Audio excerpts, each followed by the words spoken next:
I returned home for Christmas, expecting warmth and family. Instead, the house was hollow, save for Grandma nibbling on leftover scraps. A scribbled note sat on the table. Used your $8,500 loan for a family cruise. Look after Grandma. Love, Mom. Grandma looked at me, her eyes heavy with knowing. We'll sort this out, she said, her voice steady but soft. I just nodded, words failing me. Days later, they waltzed back, acting like nothing happened. This was my parents' house, the one I'd practically funded. I'd promised to be home for Christmas, like always. But when I pushed the door open, the festive spirit I craved was absent. The Christmas tree glowed, its plastic star flickering like it was ashamed. The air was thick with silence. No chatter, no crinkling gift wrap, no scent of spiced cider or overbaked cookies. Just the faint scrape of a fork on a plate. "Hello," I called, stepping cautiously inside. "In here, dear," came a weary reply from the kitchen. There was Grandma alone at the table in her faded lavender cardigan, picking at cold, mashed potatoes and a slice of dry ham. I froze. "Where's everyone?" She didn't answer right away. Instead, she offered a tired, gap-toothed smile and pushed a folded piece of paper toward me. Her hands shook slightly. I unfolded it, a ripped page from a notebook, my name scratched in blue ink. "Spent your $8,500 loan on a family cruise. Sorry. Take care of Grandma while we're gone. Love, Mom." I stared, my mind snagging on asterisk loan and cruise. That money was for my dental procedure.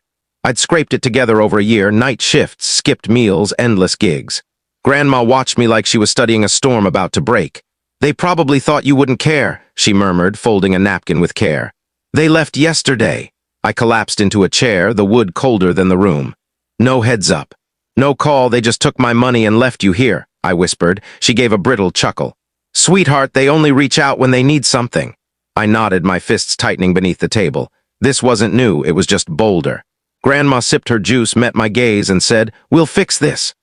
I stayed silent, but something inside me cracked, and a colder resolve began to take root. That night, Grandma went to bed early, citing exhaustion and aching hips.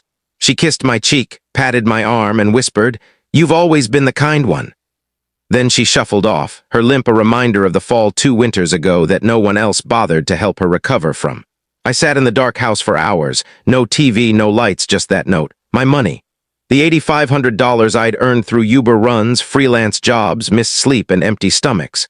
Gone for a cruise. I checked the family group chat. Nothing, not even a Merry Christmas. The last text from Mom was from November. "Don't forget to send the loan to Dad's account. We need to book before prices spike." Loan. Never a gift, they knew that. I remembered Mom's voice, smooth as syrup.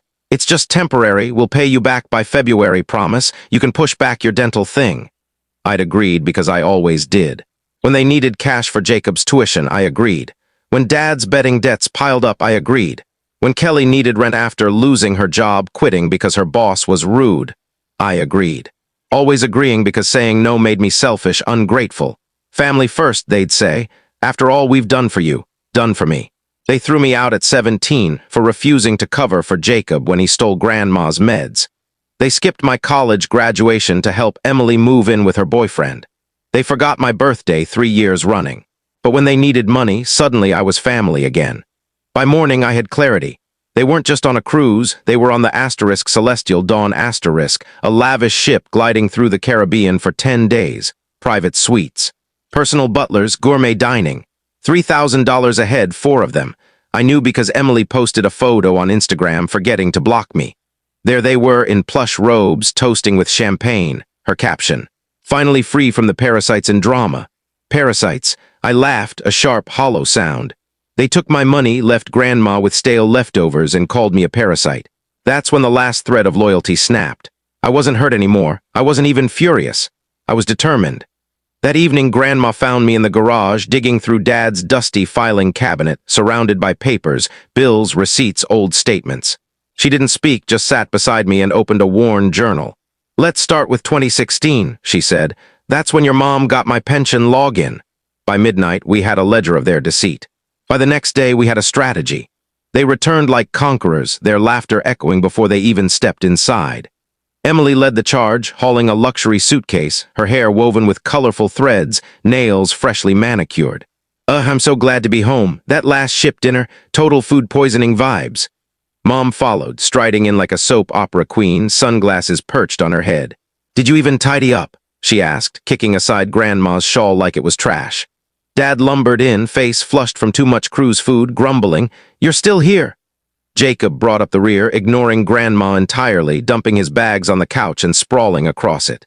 I sat at the table, hands clasped, calm, ready. "Where's dinner?" Mom asked, scanning the kitchen like she ruled it. "Fridge," I said. "Plenty of that ham you left behind." Jacob snorted. "Still hung up on that? Just get takeout, man." "You're not broke," I stood slowly. "Glad you're all here. Sit, I've got something to share." Jacob rolled his eyes but slouched into a chair. Dad cracked his neck. Emily was too busy hunting for a charger. I turned my laptop toward them and hit play. The first slide, a spreadsheet meticulously built with Grandma over 4 days. Every cent siphoned from her pension. Every ATM withdrawal from Dad's favorite gas stations. Every Venmo transfer Emily claimed was for emergencies but traced to designer stores. "Where'd you get this?" Mom demanded, her voice sharp. "From her bank," I said. "You should change your passwords." Next, screenshots, Venmo logs, account access from Mom's phone, pension withdrawals matching Dad's gambling patterns. Then emails, Mom to Emily, "He won't notice the cruise payment. He's too trusting." Emily's reply, "He's a pushover, and who leaves Grandma alone for Christmas?" My jaw tightened, but I pressed on. "I could stop here," I said, "but I won't."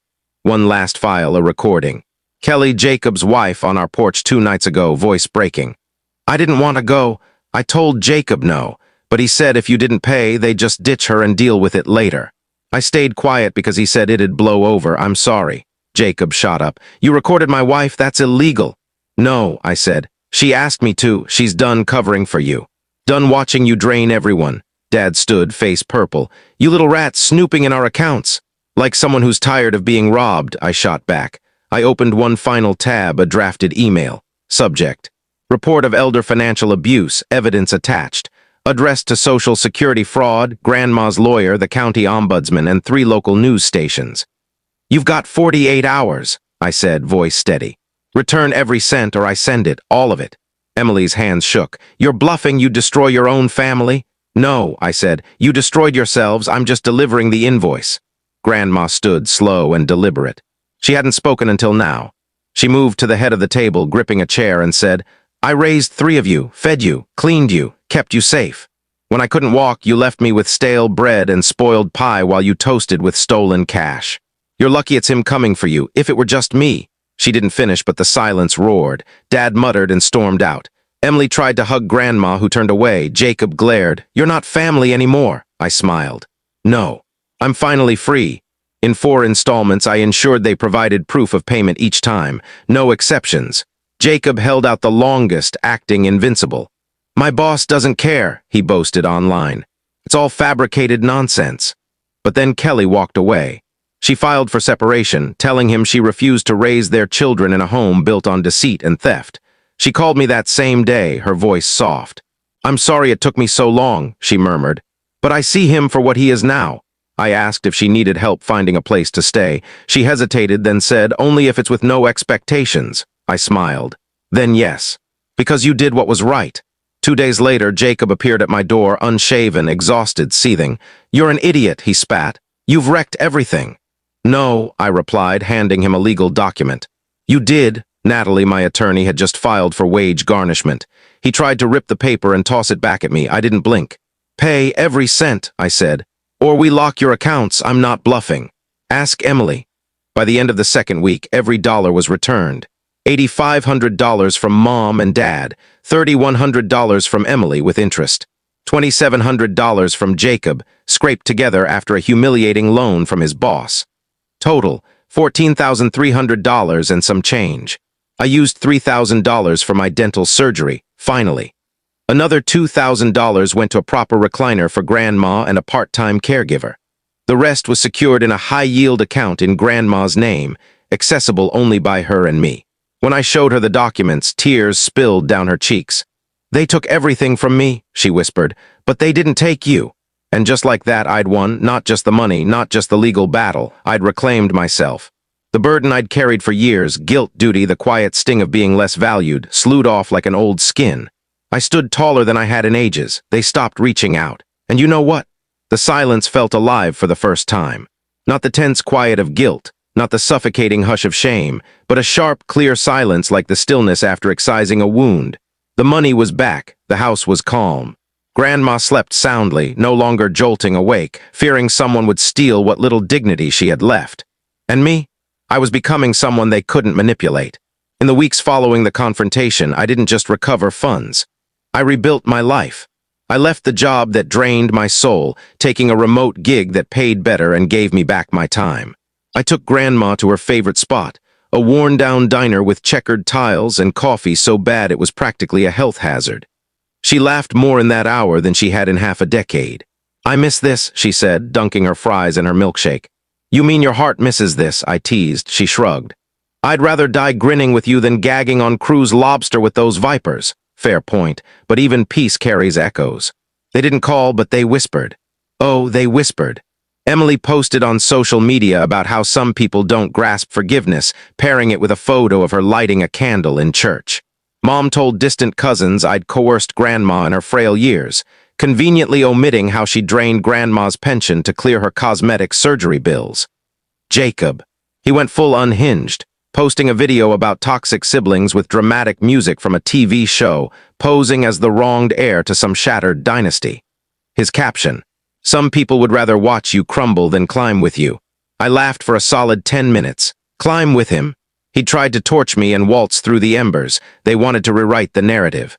But I held the evidence, and I wasn't retreating into the dark. The shift came 3 weeks later.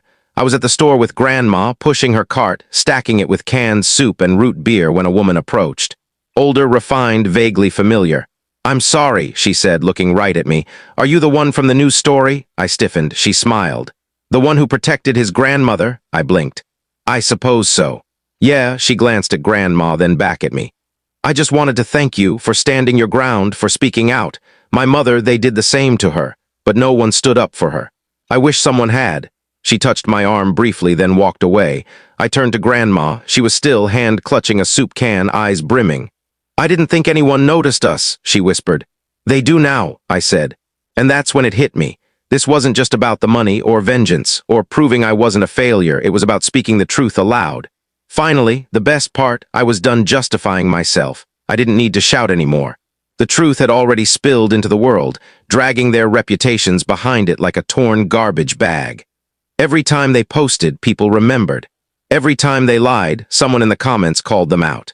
Mom tried to polish her image, launching a cooking vlog called *Carla's Cozy Kitchen*.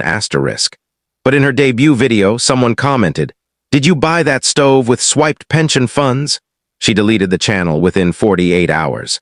Jacob applied for a new job but didn't clear the background check. Garnishment orders spooked the employer. Oops. Emily disappeared briefly, then re-emerged with a new Instagram handle, @LifeRebooted. Yoga poses. Motivational quotes, claims of cutting out toxic people. Hilarious because I didn't cut her out, I banished her. Months later, I moved into a new place. Simple, clean, furnished with thrift store finds I picked myself. Nothing they chose, nothing they touched. I brought Grandma along, one room for her, one for me. She decked hers out with old photos and a quilt she'd stitched in 1993. She called it the Stronghold.